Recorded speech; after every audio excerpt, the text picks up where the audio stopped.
हाय, good morning. आज खूप सकाळी मी आमच्या गावामधील शाळेत चालले माझ्या काकीसोबत. कारण आज आहे 26 जानेवारी प्रजासत्ताक दिन. त्यानिमित्त आमच्या शाळेमध्ये मुलांचे छान कार्यक्रम होतात, ते पाहायलाच आम्ही एवढ्या लवकर निघालोत. जातानाच आम्हाला सगळी मुले शाळेच्या गेटमधून बाहेर येताना दिसली. ती सगळी निघाली होती प्रभात फेरीसाठी. मी पहिलं तर शाळेमध्ये गेले. मुले सगळीच प्रभात फेरीसाठी गेल्यामुळे शाळेत जास्त कुणी नव्हतं. त्यामुळे गेलं की एका मॅडमने आमचं वेलकम केलं आणि आम्हाला छान खाऊ म्हणजेच गोळ्या बिस्किट दिली. प्रभात फेरीहून आल्यावर पुढील कार्यक्रमासाठी सगळे ग्राउंडमध्ये जमले. सगळे विद्यार्थी, पालक व गावातील इतर सगळे लोक आले.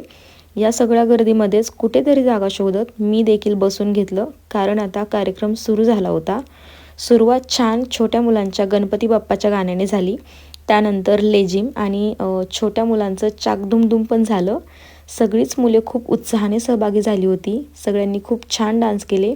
छोट्यांचं तर कौतुक करावं एवढं कमी.